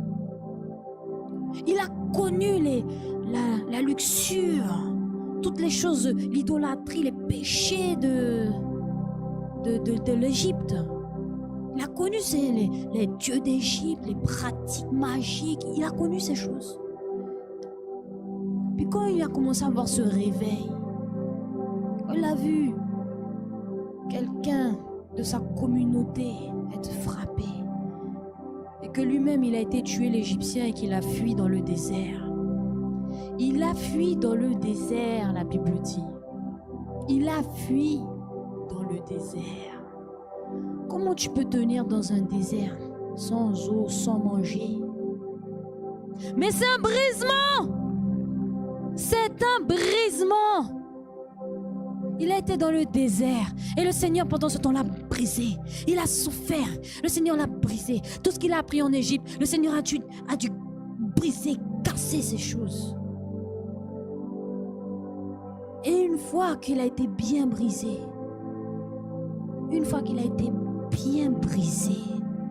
là, le Seigneur a commencé à l'appeler. Il a rencontré les filles de Jéthro. Il est devenu berger. Il a commencé à prendre soin des brebis pour plus tard prendre soin du peuple de Dieu. C'est un brisement pour pouvoir être refaçonné comme il faut pour servir les intérêts du royaume, parce que Moïse a été appelé pour servir les intérêts de Dieu pour son peuple Israël. Tu dois accepter d'être dépouillé comme Moïse a été dépouillé. Et ça fait mal. Quand tu arrives au Seigneur, ne pense pas que tu vas commencer dans les sommets, dans les hauteurs. Oh non! Oh non! On commence petit, étape par étape, parce que l'humilité précède la gloire. Et tu dois être dépouillé. Alléluia. Et nous allons prendre le dernier exemple. Et ça, c'est lorsque tu es bien sur les bonnes fondations, là, bien debout. Que tu as déjà passé pas mal d'épreuves avec le Seigneur, pas mal d'adversités, pas mal de situations, tu as appris de tes erreurs, tu t'es repenti, tu continues à marcher sur le chemin de la sanctification, tu continues dans la repentance, tu continues à œuvrer pour les intérêts du royaume. Tu commences à récolter les fruits. Tu commences à récolter les fruits. Et peut-être que le Seigneur t'appelle à devenir un ministre. Il te donne une œuvre, il te donne des responsabilités dans sa maison. Et cela peut entraîner des réactions dans le camp adverse. Parce que ta lumière, ta lumière là, elle brille tellement que il faut que Satan là, il éteigne ta lumière.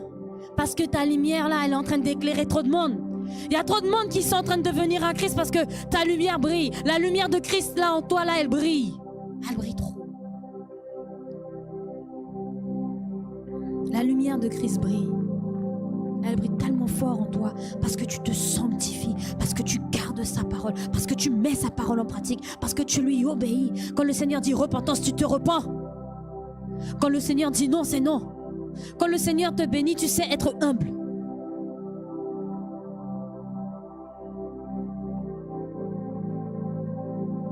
L'ennemi t'attaque. Tu dois partir en mission. Voici un exemple. Et ce sont des choses que certains ont déjà vécues. Tu dois partir en mission et d'un seul coup, tout le monde dans la maison tombe malade. Tout le monde dans la maison. Les enfants, ta femme, ton mari, je sais pas. Tout le monde, même toi-même, tu tombes malade. Tout le monde tombe malade et tu dois partir en mission. Tu dois partir en mission pour le Seigneur.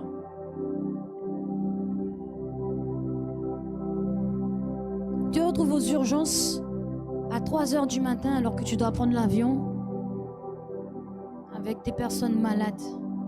Tu sais pas qu'est-ce qui se passe. Et tu dois prendre l'avion. C'est la mission du Seigneur. Tu ne peux pas la reculer. Tu ne peux pas la déplacer. Qu'est-ce que tu fais? C'est comme si là, tu es en train de tout perdre là. Tu te dis, mais il y a ça à faire, Seigneur. Seigneur, qu'est-ce que je fais? Tu m'as demandé de faire ça parce que c'est urgent. Qu'est-ce que je fais? Peuple de Dieu, Dieu est fidèle. Le Seigneur a déjà dit dans sa parole. Que tu n'es pas... On va y aller. Il faut prendre un peu la parole de Dieu. 1 Corinthiens 10. Alléluia. Et nous allons bientôt clôturer. 1 Corinthiens 10, le verset 13. Aucune tentation ne vous est survenue qui n'ait été humaine, et Dieu, qui est fidèle, ne permettra pas que vous soyez tentés au-delà de vos forces. Mais avec la tentation, il préparera aussi le moyen d'en sortir, afin que vous puissiez la supporter. Un autre exemple. Tu attrapes un gros problème à ton travail là. Tu es dans un conflit du jour au lendemain avec un collègue.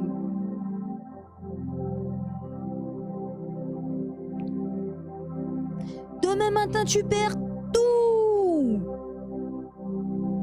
Tu perds tout. Qu'est-ce que tu fais? Ça fait mal. Ça fait mal de voir quelqu'un souffrir de la maladie. Tu te demandes, mais pourquoi? Pourquoi? Ça fait mal de perdre son travail alors que c'est difficile en ce moment d'avoir un travail. Tu as loyer, facture, maison à entretenir. Ça fait mal de tout perdre. Pourtant, tu persévères. Tu es dans l'œuvre du Seigneur. Tous les matins, tu te lèves et tu pries. Tu vas visiter les veuves. Tu fais du bien aux orphelins. Tu défends la justice de Dieu. J'ai même entendu un témoignage. Ça m'a vraiment bouleversé. Un homme qui allait prêcher la parole du Seigneur, qui allait évangéliser. Il allait voir les personnes lors des services de guérison qui sont organisés par le ministère, par le Seigneur dans ce glorieux ministère. Alléluia. C'est le Seigneur. Le Seigneur a parlé à ses plus puissants prophètes et il y a un service de guérison qui devait avoir lieu. Et cet homme-là a été évangélisé. Il allait faire du porte-à-porte. Il allait dire aux gens, il va y avoir un service de guérison tel jour. Si vous voulez vous connecter à la radio, c'est telle adresse. Tenez un flyer, tenez les coordonnées. Vous êtes malade? Parce que c'est comme ça qu'on fait dans ce merveilleux ministère. On prend des vidéos, des photos, des témoignages, les documents médicaux. On garde tout précieusement. Et quand le service de guérison arrive, toutes les personnes qui sont malades se connectent. Et avec la foi, la persévérance, dans l'humilité, dans la repentance et dans la sanctification, bien sûr. Les personnes attendent leur miracle. Et les personnes sont touchées par le Seigneur. Il y a des personnes qui ont été touchées en France. Alléluia. Il y a des personnes qui ont été touchées en Guyane. Alléluia. Et partout dans le monde, au Brésil, en Corée du Sud, aux États-Unis. Dans le glorieux ministère Repentance et Sainteté. Le ministère du Seigneur, conduit par ses deux plus puissants prophètes. Cet homme-là, il allait évangéliser alors qu'il avait un enfant malade. Mais combien malade à la maison. Et il témoignait. Il disait, ça lui faisait mal. Parce qu'il voyait les gens recevoir leur guérison. Mais il avait quand même son enfant à lui qui était malade. Mais qu'est-ce qu'il a fait? Est-ce qu'il a cessé pour autant d'aller évangéliser? Est-ce qu'il a cessé pour autant de défendre la justice de Dieu? Est-ce qu'il a cessé pour autant de se sanctifier, de se préparer pour la glorieuse venue du Messie parce qu'il voyait que les autres étaient guéris et que son fils était toujours malade? Non. Il a continué. Malgré la douleur que ça lui procurait de voir son fils, de voir son enfant comme ça souffrir. Il a continué. Et le Seigneur s'est glorifié. L'enfant a été guéri. L'enfant a été guéri. Regardez les puissants témoignages sur la chaîne YouTube du ministère. Regardez, vous verrez ces choses. Avant, après. La gloire de Dieu. La gloire de Dieu. Pour ceux qui persévèrent. Quand le Seigneur lève des paralytiques qui rampaient dans la poussière. Alléluia. Pendant des années, ils étaient dans la poussière. Pendant des années, il fallait les porter pour les emmener aux toilettes. Il fallait les aider pour leurs besoins. Par moments même, ils restaient dans leur propre déjection. Pendant des heures. Parce qu'ils étaient incapables de se déplacer.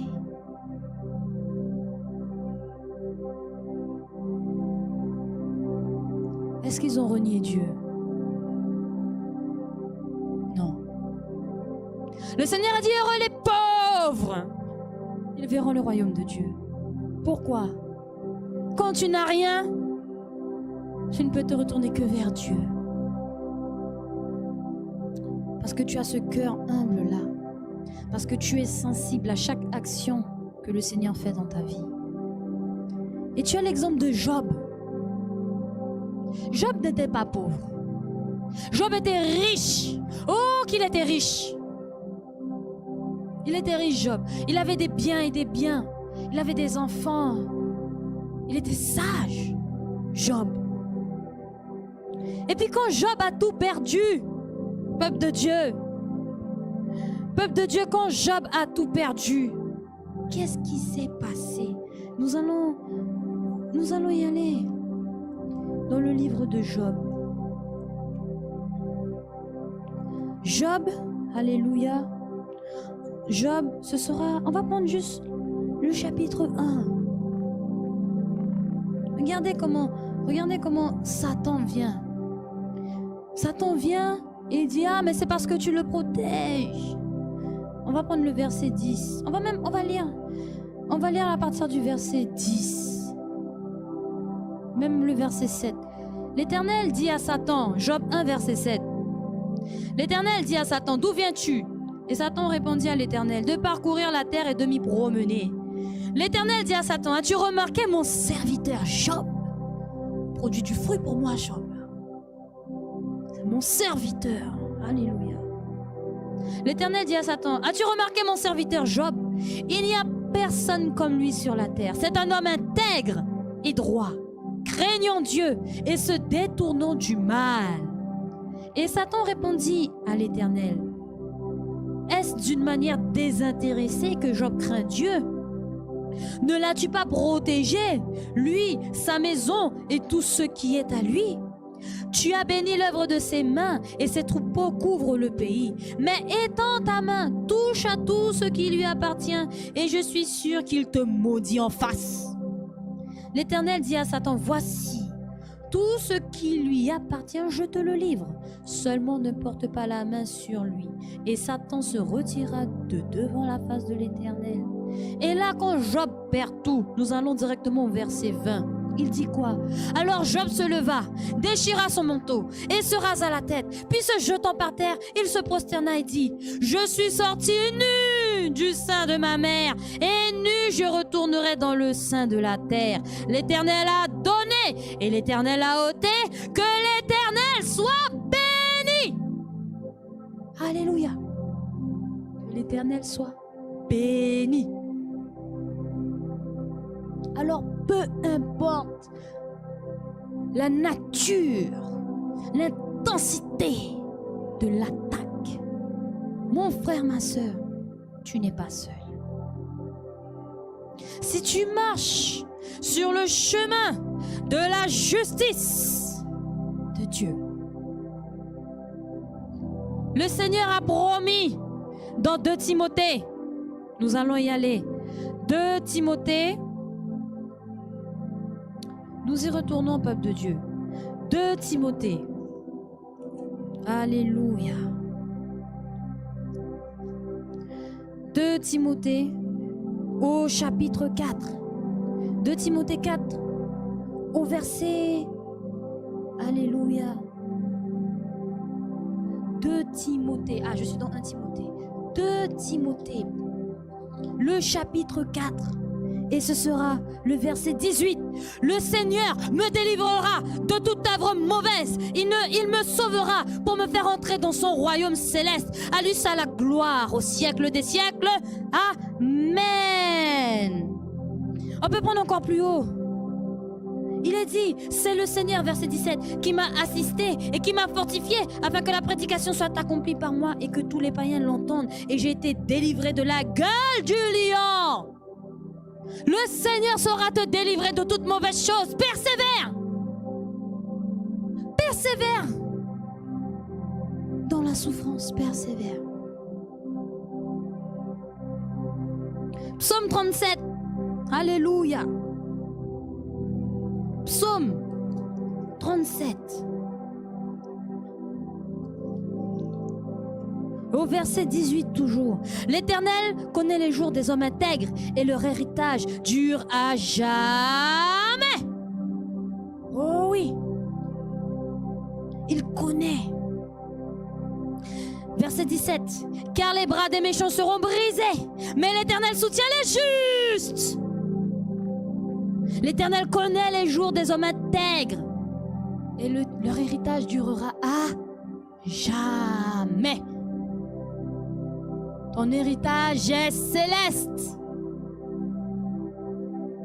Ton héritage est céleste. Alors garde la parole de Dieu. Psaume 118. Psaume 118, peuple de Dieu. Au verset 14. L'Éternel est ma force et le sujet de mes louanges. Il est devenu mon salut. Alléluia. Des cris de triomphe et de salut s'élèvent dans les tentes des justes. La droite de l'Éternel manifeste sa puissance. Alléluia. La droite de l'Éternel est élevée. La droite de l'Éternel manifeste sa puissance. Je ne mourrai pas, je vivrai et je raconterai les œuvres de l'Éternel. Alléluia. Peuple de Dieu, nous savons un Dieu qui est puissant. Alors il faut persévérer. Romains 5. Romains 5, alléluia. Au verset 3. Romains 5 au verset 3. Bien plus. Alors on va prendre à partir du verset 1. Étant donc justifiés par la foi, nous avons la paix avec Dieu par notre Seigneur Jésus-Christ, à qui nous devons d'avoir eu par la foi accès à cette grâce dans laquelle nous demeurons fermes et nous nous glorifions dans l'espérance de la gloire de Dieu. Verset 3. Bien plus, nous nous glorifions même des afflictions, sachant que l'affliction produit la persévérance. La persévérance, la victoire dans l'épreuve. Et cette victoire, l'espérance. Or, l'espérance ne trompe point, parce que l'amour de Dieu est répandu dans nos cœurs par le Saint-Esprit qui nous a été donné. Alléluia. Le Saint-Esprit de Dieu est une promesse. Il est le consolateur. Il a été envoyé pour te soutenir, pour t'aider à porter la croix. Comme Jésus a eu de l'aide pour porter cette croix lourde, quand tu te charges de ta croix chaque jour, le Saint-Esprit est là pour t'aider. Dieu est là pour t'aider. Dieu est là pour t'accompagner. Alléluia. Le Saint-Esprit, comme l'a dit les plus puissants prophètes, est disponible. Mais sois dans l'humilité. Affronte l'épreuve, affronte l'adversité en tenant ferme dans les voies du Seigneur. Ne sois pas un lâche. Psaume 34, verset 20. Psaume 34, verset 20, il est dit: le malheur atteint souvent le juste, mais l'Éternel l'en délivre toujours. Alléluia. Et nous allons prendre le dernier passage. Ce sera le livre de 1 Pierre. 1 Pierre.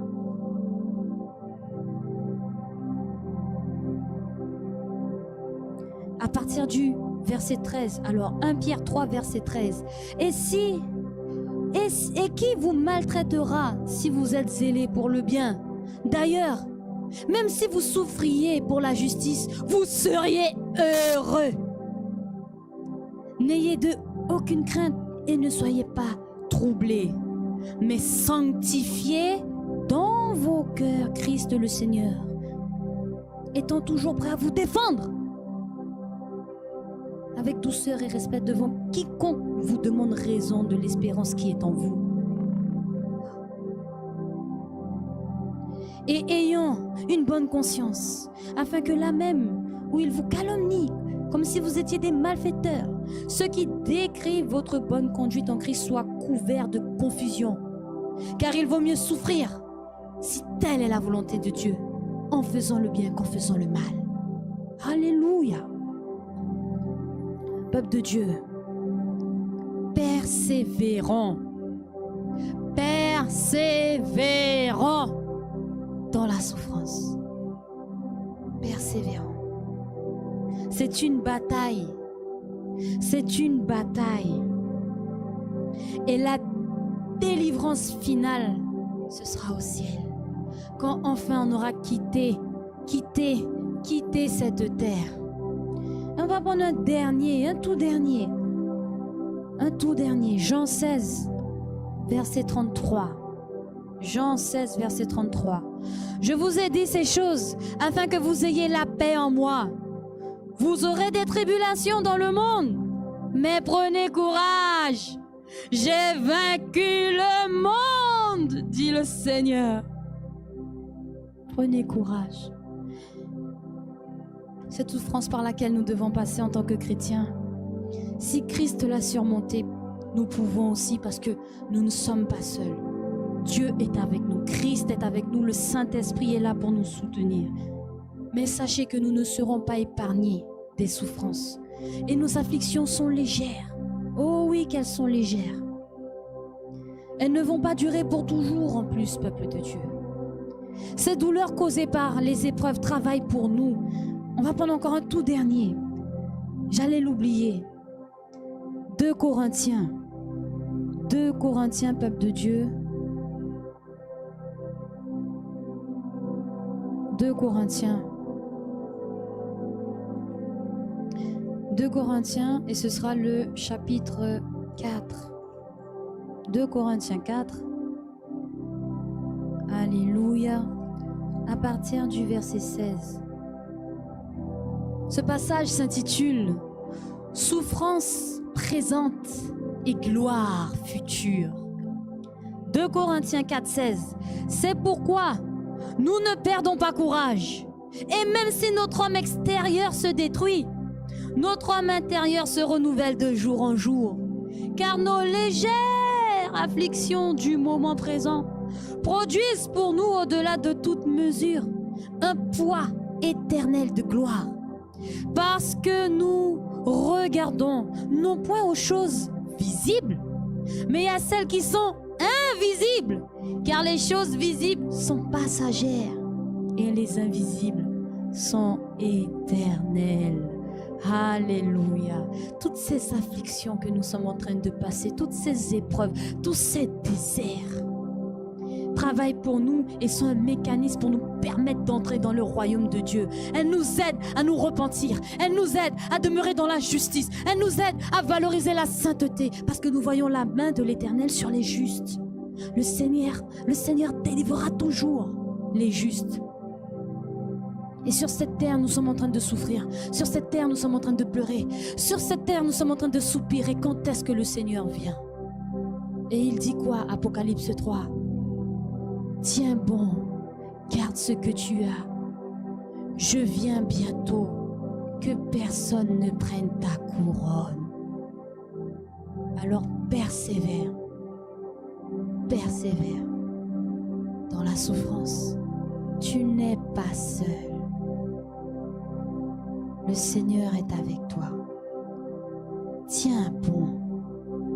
Tenons bon jusqu'au bout, jusqu'à la glorieuse venue du Messie, là où enfin on pourra se reposer.